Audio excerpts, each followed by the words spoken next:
First యూనిట్లో ఇది start చేసావా? ఫస్ట్ యూనిట్లోది ఈ ఫస్ట్ యూనిట్ సెకండ్ యూనిట్ కొంత అయిన తర్వాత రిజర్వ్ బ్యాంక్ ఆఫ్ ఇండియా గురించి చెప్పుకుంటే మంచిది ఆఫ్ చేసాం. ఇప్పుడు కేంద్ర బ్యాంకు ప్రతి దేశానికి ఒక కేంద్ర బ్యాంకు ఉంటుంది,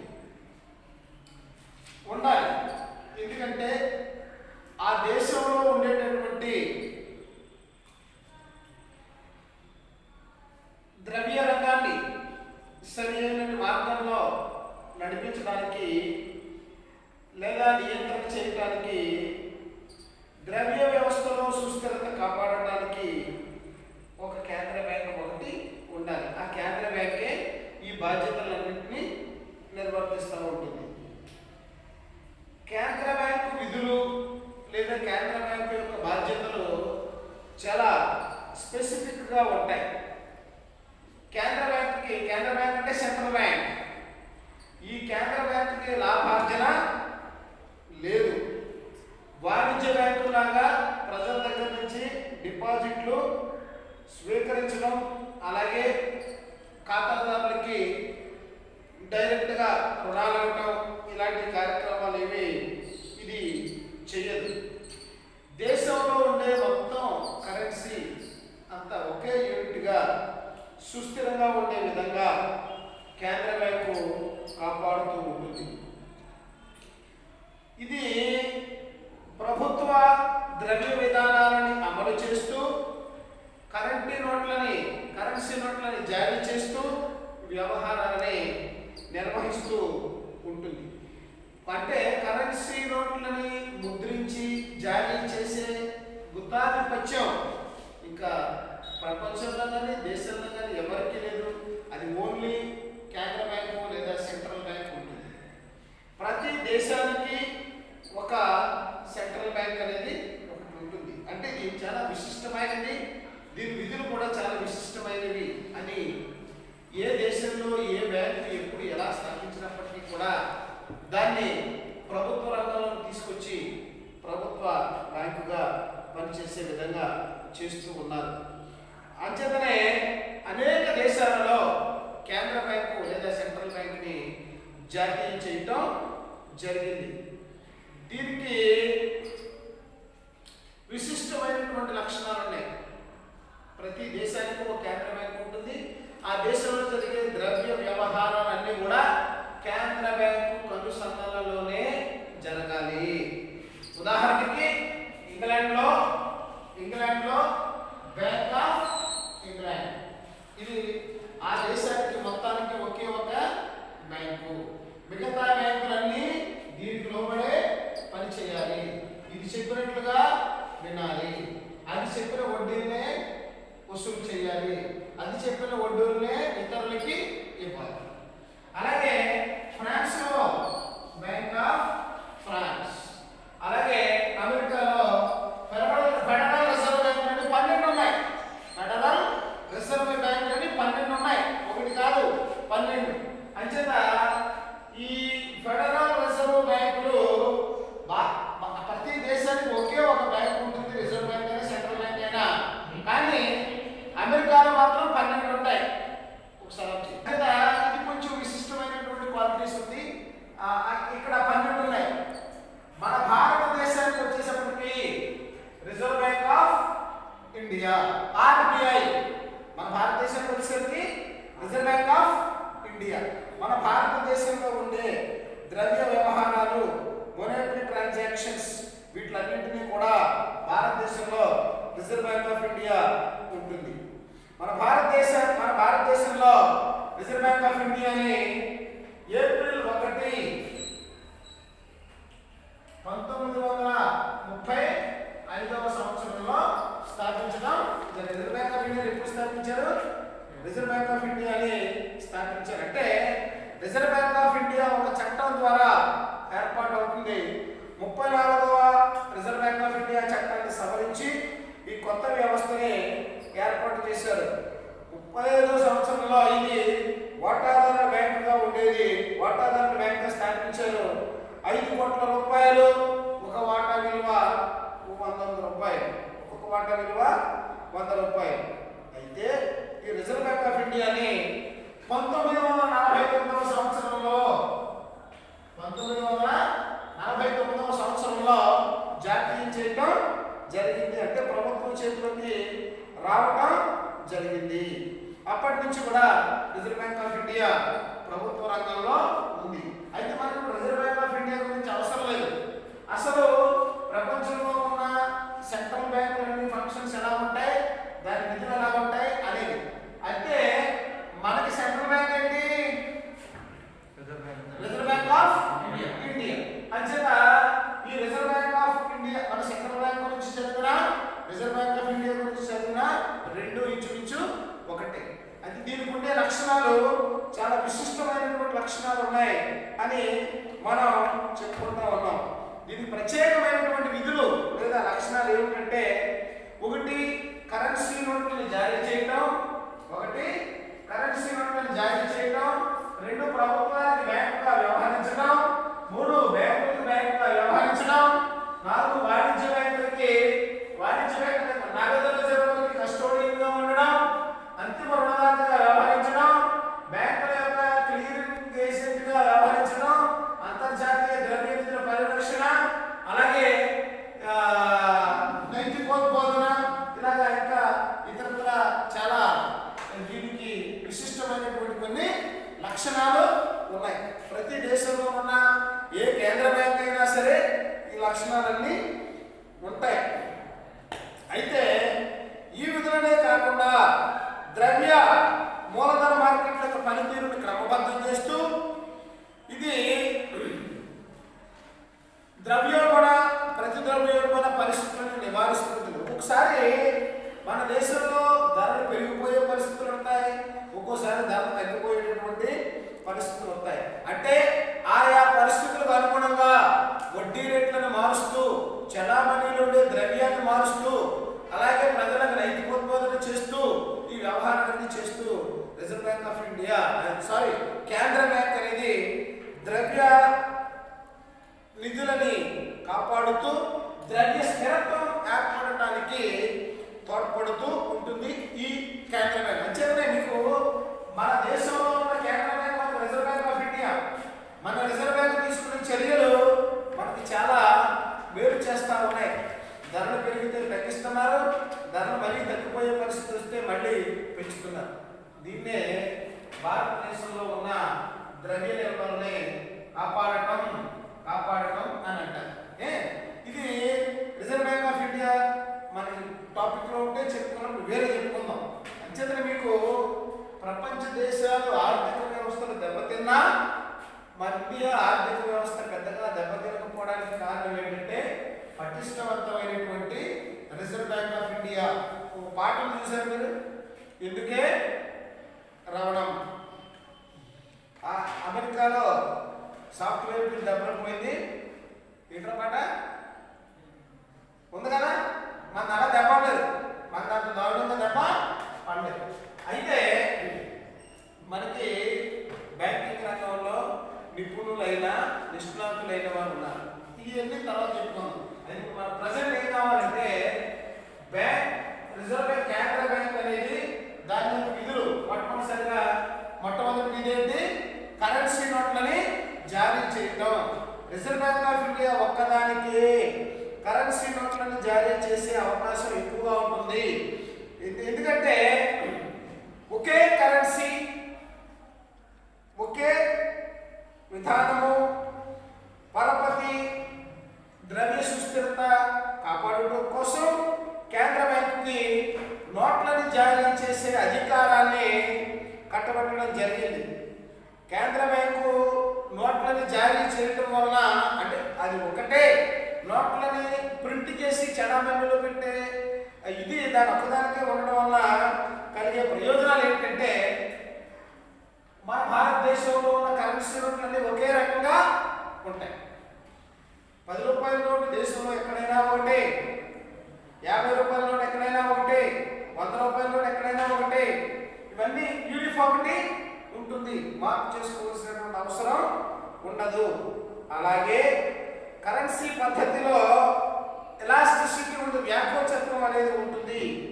వ్యాపార వ్యవహారాలకు అనుగుణంగా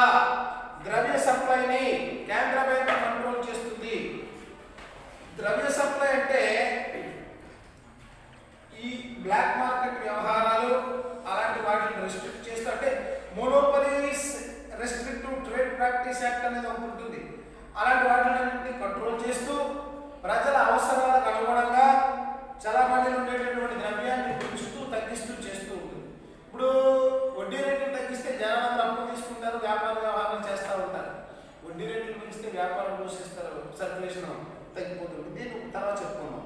అలాగే పరపతికి నగదు మూలం కాబట్టి నగదు రూపంలో పరపతి అనేది ఉంటుంది.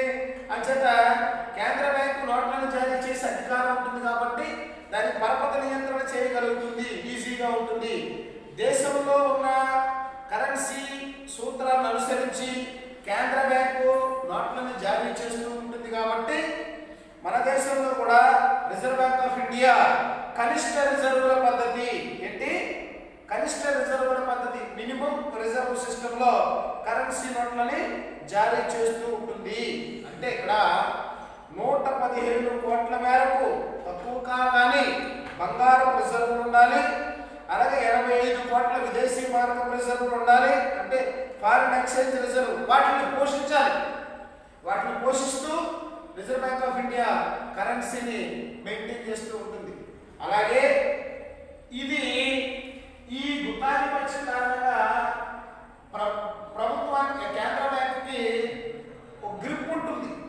ఎప్పుడైతే ఎవడైతే అన్ని ఒకటే చూసుకుంటున్నాడో ఆయా వ్యవహారం మీద వాడికి ఒక గ్రిప్పు, ఒక అవగాహన ఉంటుంది. వాడు పరిస్థితులకు అనుకున్న దాన్ని సెపరేట్ చేయగలుగుతారు. సో ఇది రిజర్వ్ కరెన్సీ నోట్లను జారీ చేయడం. మన ఇండియాలో, మన భారతదేశంలో మన రిజర్వ్ బ్యాంక్ ఆఫ్ ఇండియా కూడా నోట్లను జారీ చేస్తుంది. అన్ని దేశాల్లో లాగే మన రిజర్వ్ బ్యాంక్ ఆఫ్ ఇండియా కూడా నోట్లను జారీ చేస్తుంది. అయితే ₹1 నోట్లను మాత్రం రిజర్వ్ బ్యాంక్ ఆఫ్ ఇండియా జారీ చేయదు. కేంద్ర ఆర్థిక మంత్రిత్వ శాఖ పరిధిలో ₹1 నోట్లను మాత్రమే ఈ సెంట్రల్ ఫైనాన్స్ మినిస్ట్రీ ద్వారా జరుగుతుంది. మిగతా అన్ని కూడా రిజర్వ్ బ్యాంక్ ఆఫ్ ఇండియా ద్వారా మాత్రమే జరుగుతాయి. ఇది మన రిజర్వ్ బ్యాంక్ ఆఫ్ ఇండియా. రెండోది, ప్రభుత్వానికి బ్యాంకుగా వ్యవహరించడం. ఇదేంటి? మరి గవర్నమెంట్ ఎస్టాబ్లిష్ చేసిందే బ్యాంక్ కదా. ప్రభుత్వానికి బ్యాంకుగా వ్యవహరించడం ఏంటంటే, కేంద్ర బ్యాంకు ప్రభుత్వానికి బ్యాంకర్గా పనిచేస్తుంది, ప్రభుత్వానికి ఏజెంట్గా పనిచేస్తుంది, ప్రభుత్వానికి సలహాదారుగా కూడా వ్యవహరిస్తుంది. ఏ దేశంలోనైనా సరే ఎక్కువ రెవెన్యూ వచ్చేది బ్యాంకు ద్వారానే వస్తూ ఉంటుంది. ఎక్కువ వ్యయాన్ని కూడా ప్రభుత్వం బ్యాంకు ద్వారా, ఎక్కువ లావాదేవీలు జరిపించేది ఏంటి? బ్యాంకే. ఏ ఇండివిజువల్ చేయలేడు, ప్రభుత్వమే చేస్తుంది. కోట్లాది రూపాయలు వస్తూ ఉంటాయి, కోట్లాది రూపాయలు ప్రభుత్వం ఖర్చు పెడుతూ ఉంటుంది. అంచేత ప్రభుత్వానికి బ్యాంకర్గా వ్యవహరిస్తూ ఉంటుంది. కేంద్ర రాష్ట్ర ప్రభుత్వానికి బ్యాంకర్, కేంద్ర బ్యాంకు ఒక బ్యాంక్ మనకు ఎలాగైతే అన్ని పనులు చేసి పెడుతుందో అలాగే ప్రభుత్వానికి కూడా కేంద్ర బ్యాంకు చేస్తూ ఉంటుంది, ఏజెంట్గా వ్యవహరిస్తుంది. అంటే ఇక్కడ మన తరఫున బ్యాంకులు ఎలాగైతే మనకి సేవలు, సర్వీసెస్ అందిస్తాయో ఇలాంటి సేవలన్నీ కూడా ఏజెంట్గా ప్రభుత్వం తరఫున కేంద్ర బ్యాంకు చేస్తూ ఉంటుంది. ద్రవ్య మార్కెట్ని క్రమబద్ధీకరించడం ద్వారా ద్రవ్య మార్కెట్లో సుస్థిరతను కాపాడడానికి ప్రయత్నం చేస్తూ ఉంటుంది. దేశం యొక్క ఆర్థిక స్థితిగతులు, ద్రవ్య పరిస్థితులని ఎప్పటికప్పుడు సమీక్ష చేసి దానికి తగ్గట్టుగా చర్యల్ని తీసుకుంటూ ఉంటుంది. రేపో రేటు, అలాగే రివర్స్ రేపో రేటు, అలాగే సిఆర్ఆర్, క్యాష్ రిజర్వ్ రేషియోస్, అలాగే లిక్విడిటీ రేషియోస్, ఇలాంటి వాటిని మెయింటైన్ చేస్తూ రిజర్వులు, ద్రవ్య విధానాన్ని అమలు చేస్తూ ఉంటుంది. అంటే ద్రవ్య పరిస్థితులు ఎప్పటికప్పుడు చక్కబెడుతూ ఉంటుంది. ప్రభుత్వ నిధులకు సంబంధించినటువంటి ఖాతాలన్నింటినీ కూడా కేంద్ర బ్యాంకే నిర్వహిస్తూ ఉంటుంది. ప్రభుత్వం తరఫున అన్ని రకాలైనటువంటి పన్నుల్ని వసూలు చేసి జమ చేస్తూ ఉంటుంది.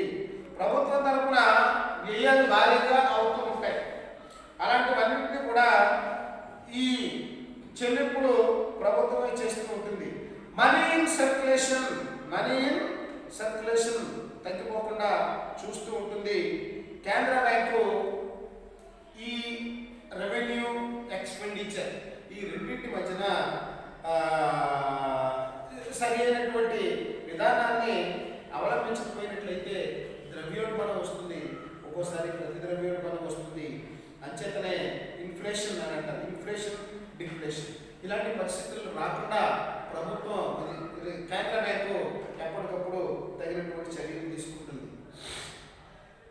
అలాగే ప్రభుత్వానికి చాలా సన్నిహితంగా ఉంటూ అవసరమైనటువంటి పరిస్థితుల్లో సూచనలు సలహాలు చేస్తూ ఉంటుంది, సూచనలు సలహాలు చేస్తూ ఉంటుంది. ఇప్పుడు రుణమాఫీ ప్రకటించండి అని ఒక గవర్నమెంట్ అంటే రిజర్వ్ బ్యాంక్ ఆఫ్ ఇండియా మేము చేయలేము. ఎందుకని? ప్రభుత్వం బ్యాంక్ ఇచ్చినటువంటి రుణాలు మాఫీ చేసిన ఎవరైనా చెప్తాడు, ఈ లాస్ ఎవరికి? బ్యాంక్. దీన్ని ఎవరు చేయాలి? కేంద్ర ప్రభుత్వం కానీ రాష్ట్ర ప్రభుత్వం కానీ చేయాలి. కేంద్ర ప్రభుత్వాన్ని అడిగారు, మేము చేయలేమన్నారు. రాష్ట్ర ప్రభుత్వం చేసే పరిస్థితుల్లో లేదు, అంచేత రుణమాఫీలు జరగలేదు. ఇవన్నీ ఏంటి? పరిస్థితులకు అనుగుణంగా తీసుకునేటటువంటి చర్యలు. అలాగే ద్రవ్య విధానాన్ని ఎప్పటికప్పుడు ద్రవ్య ప్రమాణాలను రూపొందిస్తూ ఆ ద్రవ్య ప్రమాణాలను పాటించడం ద్వారా ఈ ద్రవ్య స్థిరత్వాన్ని కాపాడడానికి ప్రయత్నం చేస్తూ ఉంటుంది. ఎక్కువగా కేంద్ర బ్యాంకులు ఏదైనా ఒక వ్యవహారం జరిపేటప్పుడు కేంద్ర రాష్ట్ర ప్రభుత్వాలు కానీ రిజర్వ్ బ్యాంక్ ఆఫ్ ఇండియా సూచనలు సలహాలు చేస్తూ ఉంటుంది. వాటినే ఆర్థిక సలహాదారు అని అంటారు. అంటే ఆ పని చేయవచ్చా, చేయకూడదా, చేస్తే ఎంత లాభం, చేయకపోతే ఎంత నష్టం, చేయడం వల్ల ఇబ్బందులు ఏంటి, చేయకపోవడం వల్ల ఇబ్బందులు ఏంటి, ఇలాంటి విషయాల్లో ప్రభుత్వాలకి కేంద్ర బ్యాంకు సూచనని సలహాలని చేస్తుంది.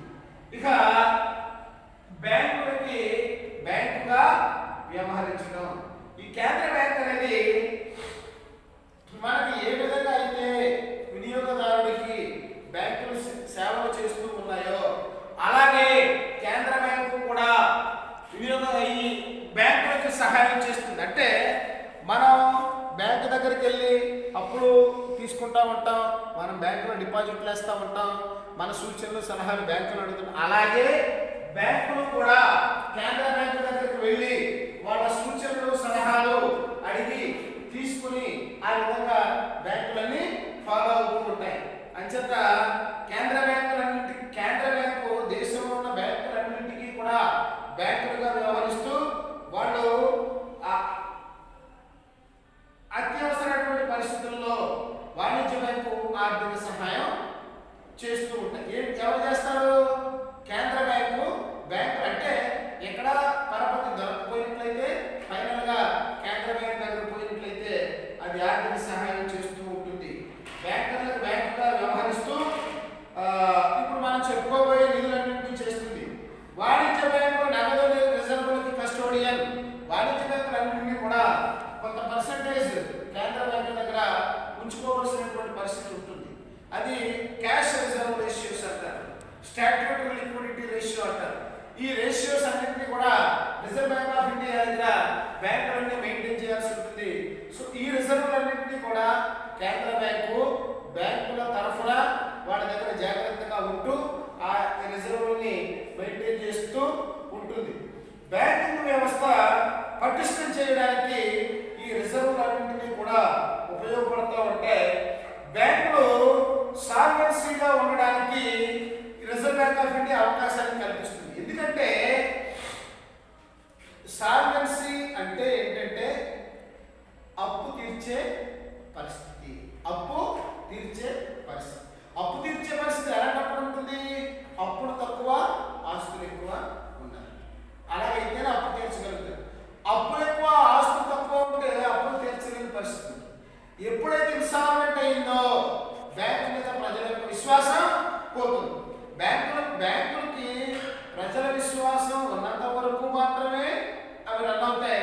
ప్రజలకు విశ్వాసం పోతే అవి విశ్వాసం పోతే డిపాజిట్ లేదు, ఉన్న డిపాజిట్లు తీసేస్తారు. డిపాజిట్ లేకుండా ఉన్న డిపాజిట్లు తీసేస్తే ఇంకా బ్యాంకుల యొక్క పని ఏమీ ఉండదు. అలాగే మామూలు పరిస్థితుల్లో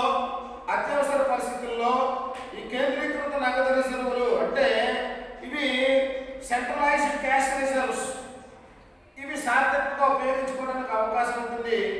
ఇవి బ్యాంకుల్లో ప్రజలు విరివిగా డబ్బులను తిరిగి తీసుకుంటూ ఉన్నట్లయితే అలాంటి పరిస్థితుల్లో నగదు రిజర్వ్ను ఉపయోగించుకొని వాళ్ళకి పేమెంట్స్ ఇవ్వచ్చు. పేమెంట్స్ ఇవ్వలేని పరిస్థితి వస్తే మళ్ళీ బ్యాంకుల దగ్గరికి జనాలు రారు. వారు అడిగినప్పుడు వాడి డబ్బు వాడికి ఇవ్వగలిగే స్థాయి ఉండాలి. ఈ బ్యాంకులో రిజర్వ్ బ్యాంక్ దగ్గర కొంత పర్సెంటేజ్ ఉంచుకోవడం వలన వాళ్ళ డబ్బులు వీళ్ళకి ఇస్తే వీళ్ళు వెంటనే వాళ్ళకి ఇచ్చి పరిస్థితులు చెప్పబెట్టుకోవడానికి అవకాశం ఎక్కువగా ఉంటుంది. నగదు రిజర్వులు గమనశీలత ఏర్పడుతుంది. మొబిలిటీ భారతదేశంలో ప్రాంతాల వారీగా ఋతువుల వారీగా ఆర్థిక అవసరాలు ఏర్పడుతూ ఉంటాయి. అప్పుడు నగదు రిజర్వులు అవసరమైనటువంటి ప్రాంతాలకి అవసరమైనటువంటి సమయంలో తరలించడానికి వీలుంటుంది. ఇది ఏంటంటే ఇప్పుడు పల్లె ప్రాంతాల్లో ఈ కోతలు అవి కోసినప్పుడు అన్ని రైతుల దగ్గర డబ్బు ఎక్కువగా ఉంటుంది. వీళ్ళని డబ్బు బ్యాంకుల్లో వేసుకుంటారు, పంటలకే దీన్ని వాడుకుంటూ ఉంటారు. వేరే ప్రాంతాల్లో ఇక్కడ కోతలు వచ్చినప్పుడు వేరే ప్రాంతాల్లో వేరే పనులు ఉంటాయి. ఈ డబ్బునంతా తీసుకెళ్ళి అక్కడ వాడుకోవడానికి అవకాశం ఉంటుంది. అక్కడ మిగిలి ఉన్నప్పుడు ఇక్కడ వాడుకోవడానికి అవకాశం ఉంటుంది. కొన్ని ఏరియాల్లో కొంతమంది కొన్ని రకాల పండుగలు చేస్తారు, కొన్ని ఏరియాల్లో కొంతమంది కొన్ని రకాల పండుగలు కొన్ని టైంలో చేస్తారు.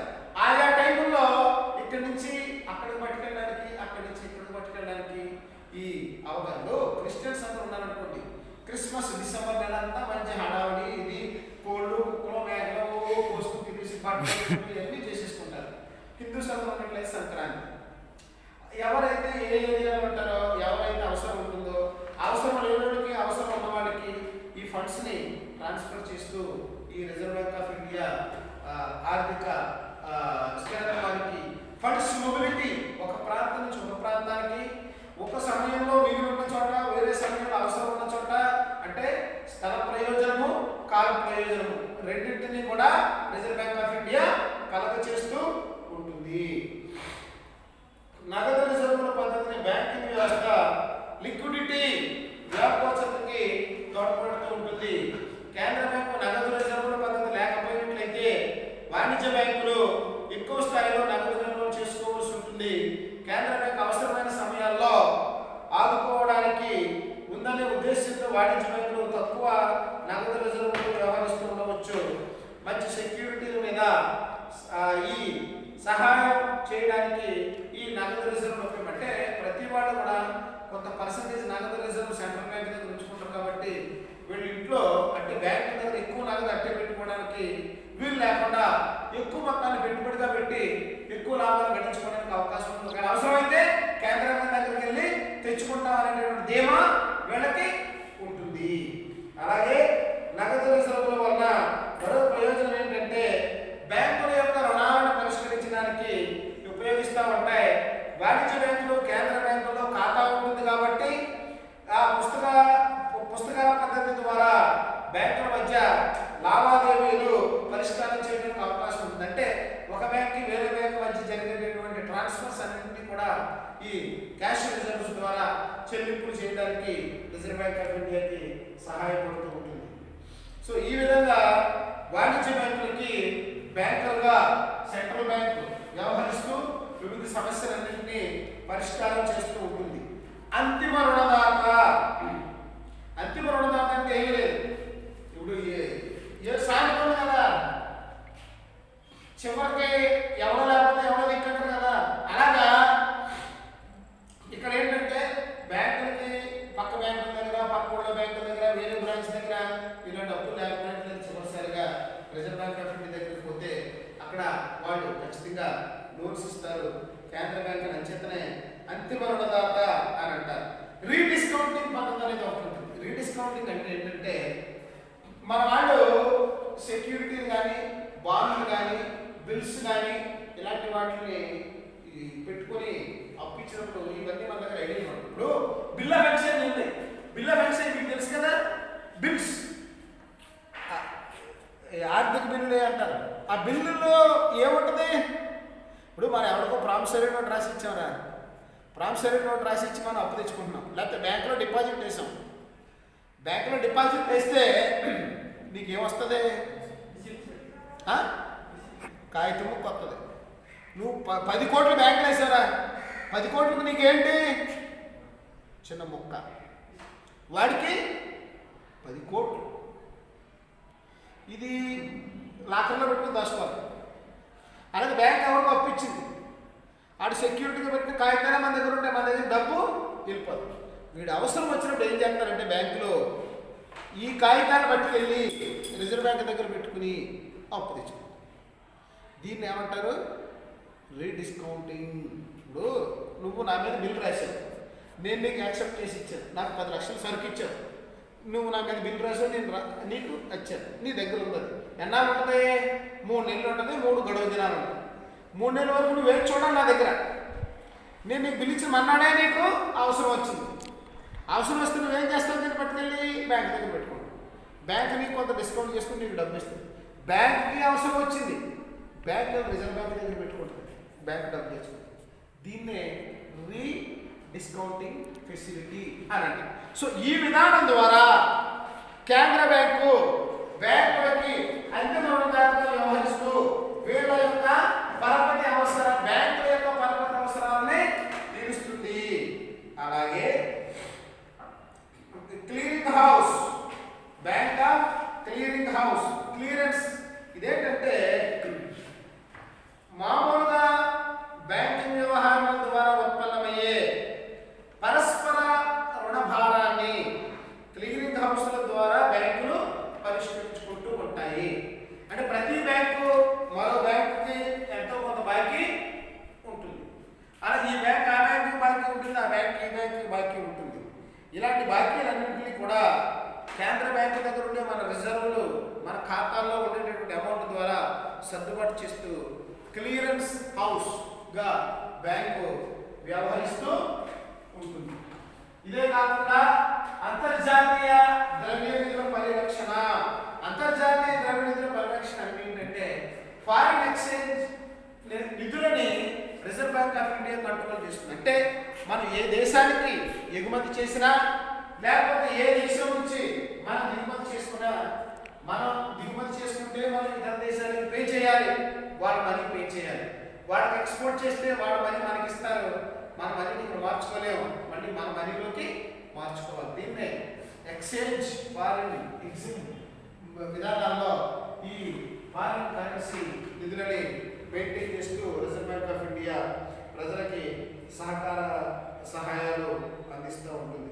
మన ఎందుకంటే ప్రతి దేశం కూడా ఏదో ఒక అవసరానికి ఇతర దేశాల మీద ఆధారపడక తప్పదు. టెక్నాలజీ దిగుమతి చేసుకోవడం కానీ, లేకపోతే మిషనరీ దిగుమతి చేసుకోవడం కానీ, ఎడ్యుకేషన్ దిగుమతి చేసుకోవడం కానీ, లేకపోతే ఇతరత్ర కొన్ని రకాలైనటువంటి ఆహార ధాన్యాలు వస్తువులు దిగుమతి చేసుకుని ఇతర దేశాల మీద ఆధారపడుతూ ఉంటాయి.